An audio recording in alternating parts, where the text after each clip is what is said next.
Bismillahirrahmanirrahim. Alhamdulillahi vahda ve salatu ve selamu ala men la nabiyya ba'da ve la rasula ba'da ve la ma'suma ba'da. Mana hurmatli tug'anlar, hurmatli Baymaq ayilining turg'unlari, jalpi o'lkamizdagi musulmonlar. Alloh subhanahu va taolo bugungi O'roza oyit bayramimizda Alloh taolo barak qilsin, berekatli qilsin. Mana o'sha O'roza oyitga qarata öz salimlarin çoğultup qo'shib, mana o'sha o'zimizning ayimizda mumkinchiligi chektelgan muhtoj uylarga mana shunday bir yaxshiliklarni qilib jatishadi. Alloh taolo bulardan qilgan yaxshiliklarni Alloh taolo qabul qilsin. Muhammad sallallohu alayhi vasallam hadis sharifda aytgan: "Xoyrun nas man yanfa'un nas." Odamlardan eng yaxshisi insoniyatga, odamzodga foydasi degan. Sahabalar so'rashdi: "Ya Rasululloh, eng yaxshi odam kim?" desa, Payg'ambarimiz aytdi: "Ochqa odamga, muhtoj odamga tamoq berdi." Mana shunday bir yaxshiliklarni qilib jatishadi. Alloh taolo bulardan qilgan yaxshiliklarni Alloh taolo qabul qilsin. Alloh subhanahu va taolo bulardan uylasini, Alloh subhanahu va taolo kesblarine bereket versin. Eng alğaç Alloh taolo o'zlariga hidoyat berib, Allah özü suygan pendelerden kılgan olsun. Allah subhanahu wa ta'ala bugünkü O'roza ayit bayramımızda Allah taala daha bir jolu sizlerge berekeli kılsın. Allah subhanahu wa ta'ala bardığımızdan razı.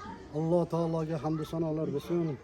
Peygamber sallallahu aleyhi ve sellem'e durud, salam, salavatlar olsun. Bugünkü bu İdil Fitr, Sayyidil Ayyam, Mo'min Müslüman, İslam'daki barcha mo'min Müslümanlarning Sayyid kunlari bayram, ya'ni bugungi Hayit bayramimiz hammamizga muborak bo'lsin. Alloh taolo qilgan ihsonlarni, xayrlarni bediyolik bilan qabul qilsin, ajri azimlarini bersin. İnşallah mana shularning bir saxiyliklari bilan bizni qishlog'imizda bir yaxshi bir yangilik, bu yerdagi bir beva bechora, yetim yesir, fakir fuqarolarga o'z minnatdorchiliklari bilan xayri ihson qildi. Alloh dargohida qabul aylasin. Hozir mana shu qilayotgan yoshlarimizning saxovatli ishi mana shunday bir ne'matlarni har bir munosib xonadonlarga inshaalloh baqadri hol, baqadri imkon tarqatamiz. Alloh dargohida qabul qilsin. Bugungi qilayotgan ishlarimiz xayrli bo'lsin. Alloh taolo hammamizga rishti hidoyat bersin. İman, e'tiqod bersin.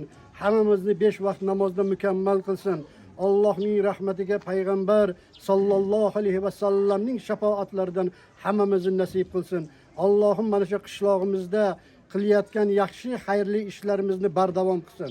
Allohim har birimizni keyingi yildagi mana shunday bayramona, Hayit, Ramazon oylariga saflarimizdan kam bo'lmasdan, jamoatlarimizdan kam qilmasdan, ahli oilalarimizdan kam qilmasdan hammamizni keyingi Ramazon oylariga, bayramona oylariga hammamizni nasib ro'zi qilsin Allohim. Allohni tani jonlarini sog' salomat qilib, iymon e'tiqodlarini mustahkam qilsin. Amin.